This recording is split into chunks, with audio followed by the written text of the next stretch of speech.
Il y a des données canadiennes, Karima, qui avancent qu'un spécialiste d'urgence sur 10 a quitté la profession au Canada.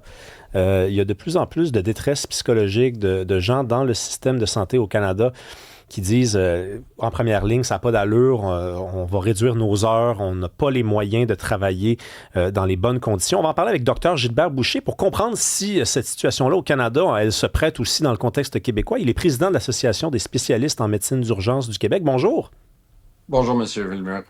Est-ce qu'on peut faire un copier-coller, un calque du portrait de la situation au Canada puis dire c'est la même chose au Québec? Est-ce que c'est moins pire, pire? Malheureusement, c'est pas mal ça qu'on vit sur le terrain. On le sait, depuis le COVID, on a eu beaucoup de soignants qui sont partis. Nos départements, on manque souvent de personnel. L'étude décrit bien un petit peu comment on se sent, là, où est-ce que on a des patients, ça finit plus, les salles d'attente sont pleines, les patients y attendent, les patients sont pas contents. Ils ont raison de pas être contents. Puis nous, ben, on a des ressources extrêmement limitées. On les voit dans des corridors. On n'a pas accès aux spécialistes. On n'a pas accès aux tests. Ça devient très difficile. Puis, vous savez, dans notre formation, nous, on est formés pour traiter les gens très malades. Là. On veut toujours, on dit toujours, on répète toujours, là, venez si vous êtes très malade. Mais vous savez, traiter des mal d'épaule à 4 heures le matin, des mal de ventre qui durent depuis 3 mois, l'urgence, c'est pas la bonne place. Puis c'est là qu'on se rend compte que le système, ben, on peut pas s'occuper de tout à l'urgence. Puis ça devient très démoralisant là, à tous les jours parce qu'on traite les gens malades, mais on a toujours des gens qui attendent de nombreuses heures pour des problèmes qui devraient pas être là. Tu sais, je regardais les durées moyennes des séjours dans les urgences du Québec, puis on disait, oui, il y a une amélioration, mais je regarde les chiffres, c'est quand même fou, là. En 2025-2026, durée moyenne de séjour, 16h48 minutes. 16h48 minutes. OK, un peu d'amélioration par rapport à 2024-25, on était à 17h12. En quoi ça affecte justement là, la pression sur le personnel soignant, ces chiffres-là? Les gens sont à bout, sont malades, il y en a qui vont souffrir, tout ça. En quoi ça va mettre davantage de pression sur le personnel médical?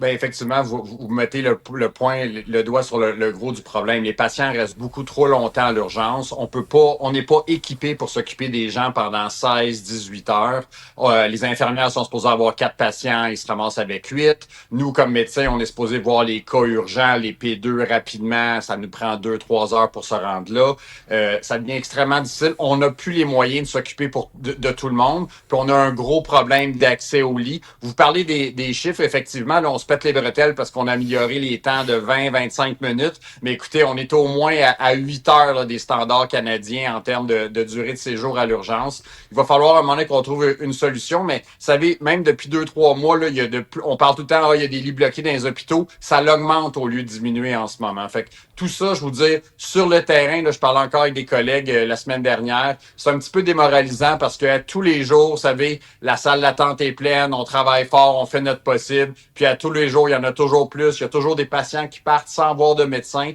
puis c'est là que ça devient démoralisant. Puis quand on est surchargé comme ça, vous savez, il n'y a plus vraiment de quart de travail de 8 heures. Là. Nous, les moyennes, c'est rendu du 10h, 10h30. Fait que vous savez, quand vous faites ça, on s'entend, là, on se fait déranger à toutes les 2 minutes. C'est là que ça prend vraiment, c'est plus difficile pour le moral. Puis oui, on a des collègues qui quittent malheureusement. Là, ça va en vague, mais on se ramasse avec beaucoup de plus jeunes personnes qui ont moins d'expérience parce qu'effectivement, les plus anciens quittent, c'est trop difficile. Mais c'est qui quitte exactement? C'est des médecins? Oui, ben écoutez, c'est tout le monde en fait. Hein. Vous savez, il y a 25 ans, on avait des infirmières qui faisaient des carrières à l'urgence. Je vous dirais qu'on peut presque compter ça sur les doigts d'une main maintenant dans nos hôpitaux. Vous savez, vous rentrez puis vous le savez qu'on va être un petit peu comme abusé là. Tu sais, il va y avoir des gens partout, les gens y ont mal, les gens y vomissent, les gens ont besoin d'aide, on n'a pas les ressources, c'est de la médecine de corridor. Alors c'est là, puis encore là, on le sait là, la période d'influenza, on le sait que c'est comme ça, mais on parle vraiment plus de 12 mois par année, puis c'est là que ça devient extrêmement difficile. Puis à un moment donné, tout le monde a des batteries, puis les batteries peuvent se vider, puis c'est là que les gens travaillent un petit peu moins, se trouvent d'autres pratiques médicales, puis nous quittent. Puis ça, quand les gens quittent, c'est terrible parce que c'est pas juste le médecin ou l'infirmière, c'est toute l'expérience qui va avec ça. Vous savez, les soins critiques, c'est pas facile. On n'apprend pas ça dans les livres. Fait que quand on perd ces soignants-là, ça a vraiment un double effet. Mais juste pour comprendre, là, c'est-tu des urgentologues qui s'en vont alors? Puis ils quittent pas la profession. Là. C'est pas vrai qu'ils étudient 10-15 ans et qu'ils payent des dizaines de milliers de dollars en frais de scolarité pour aller faire autre chose. Là. Je peux pas croire ça.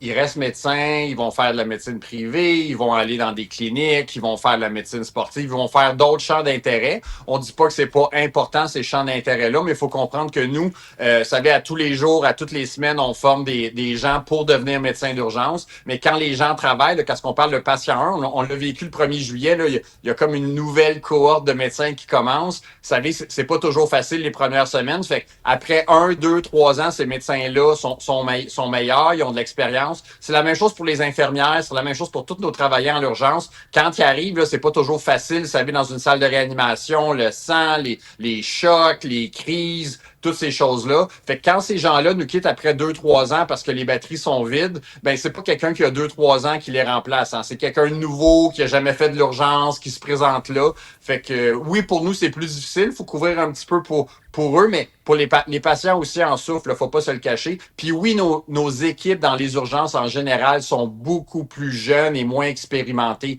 qu'il y a 20 ans parce que malheureusement, le travail est difficile pour on a perdu beaucoup de soignants.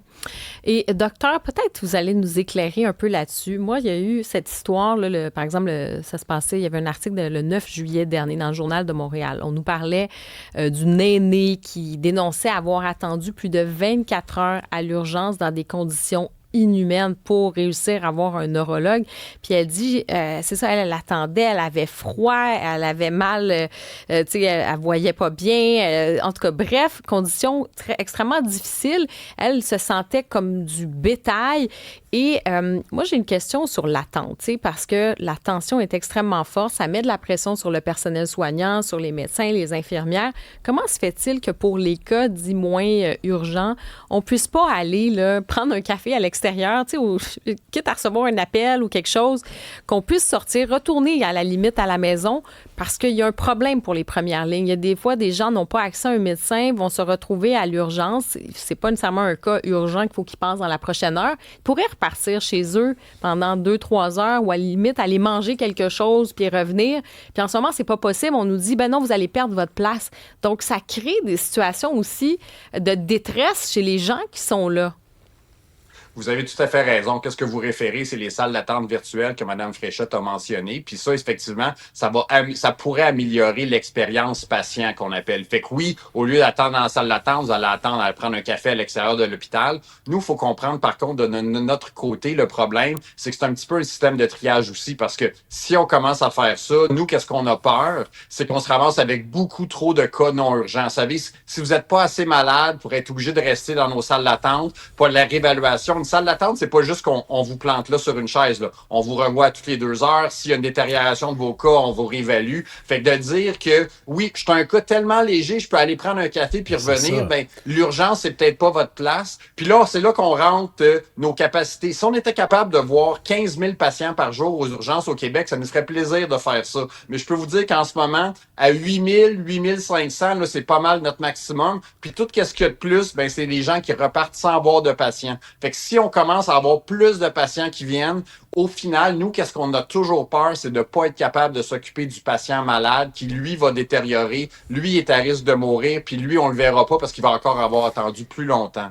Mais c'est pour ça que c'est un problème impossible à régler, finalement, parce que je suis désolé, là, mais je commence à penser que c'est impossible à régler. Là. Je les ai vus passer, les ministres de la Santé, ils ont tous eu l'idée du siècle, puis ça ne s'est pas amélioré. Au contraire, si c'est accessible, l'urgence, ben on fait juste agrandir le problème parce qu'il y a de plus en plus de gens qui vont y aller. Tu sais, on imagine un Québec dans 10 ans où c'est facile d'aller aux urgences. Puis là, tu as un petit peu mal, tu dis, va aller aux urgences. Écoute, tu arrives là, tu es reçu tout de suite.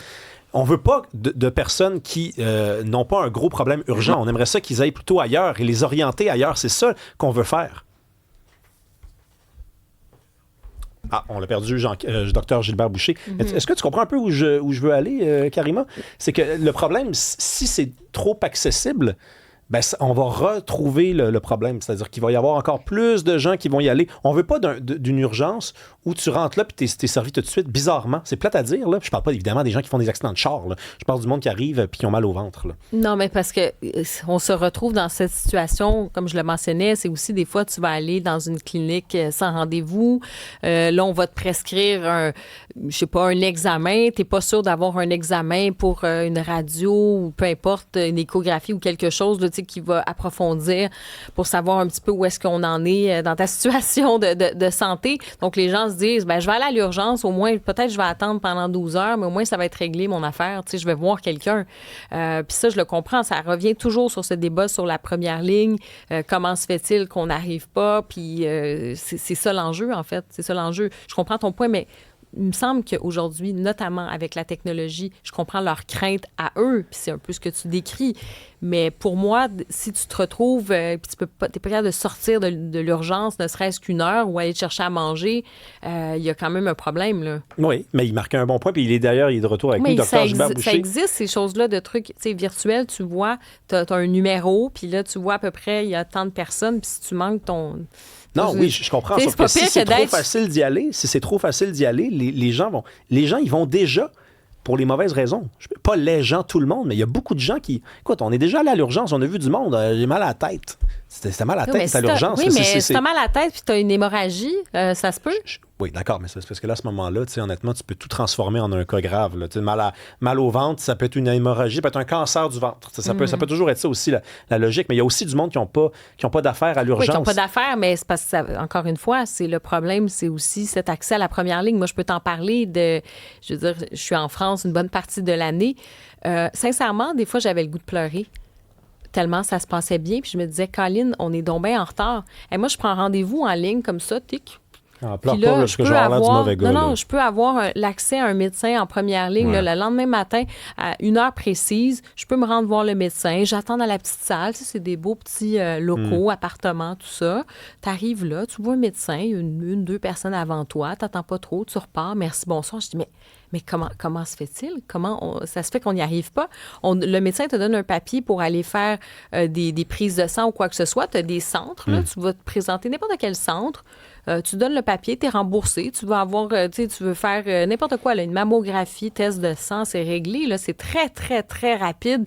Sincèrement, avec tous les milliards qui sont investis, tu te dis, je peux pas croire qu'on est encore... j'ai l'impression qu'on est à l'âge de pierre des fois. Là. Mais Dr. Gilbert Boucher, pourquoi on n'y arrive pas, là? Ça, c'est la France, c'est pas un pays. C'est un pays qui parle la même langue que nous, même genre de monde que nous. Bien, effectivement, je vous écoute, puis vous avez tout à fait tous les deux raisons, en fait. Fait que vous avez tout à fait raison qu'il y a un danger d'avoir trop de patients qui vont venir pour des petits problèmes. Mais Mme Burke a aussi raison que, oui, il y a des patients faut qu'ils nous voient, faut qu'ils attendent 12 heures, mais ces patients-là, ils devraient être capables d'aller attendre ailleurs, même s'ils ont absolument besoin de venir à l'urgence, s'ils sont capables d'y aller. Je peux vous dire qu'aller aux toilettes ou aller à la cafétéria, c'est pas la fin du monde. Il y a quand même des règles d'appeler les patients 3 fois, là. Fait que non, on vous sort pas de la liste, mais c'est sûr que en ce moment, c'est pas idéal. Puis c'est là qu'on parle d'une expérience patient. Parce que toutes ces choses-là, c'est définitivement mieux pour les patients, mais ça règle pas notre problème majeur qui est d'être capable de s'occuper de tout le monde. Vous décrivez être capable d'avoir un rendez-vous le lendemain avec la première ligne, ça serait spectaculaire. En ce moment, on le sait avec le GAP, les GMF, les prises, il y a beaucoup de patients qui se ramassent dans nos urgences qui disent on essaie d'aller ailleurs, on essaie de faire exactement ce que vous décrivez, puis ils sont pas capables, fait qu'ils viennent nous voir. Puis oui, à 4 heures le matin, de voir un mal d'épaule depuis 3 semaines, c'est pas approprié, mais les pauvres patients, ils ont besoin de soins puis ils en trouvent pas ailleurs. Fait que, puis on continue de travailler, on désespère pas, mais oui, il y a encore plusieurs embûches avant que ça soit ça. Les urgences, ça reste qu'on est là pour les cas urgents, les cas graves, puis ça, c'est très important qu'on garde notre mission au final. Oui, je pense c'est un tabou au Québec. C'est un tabou au Québec. Il y a du monde qui vont à l'urgence, puis c'est pas... Je comprends, là, il n'y a pas d'autre façon de voir un médecin plus rapidement, mais malheureusement, on les a vus. Merci beaucoup, Gilbert Boucher, président de l'Association des spécialistes en médecine d'urgence du Québec. Merci Bonne journée. Beaucoup. Bonne semaine. Bonjour.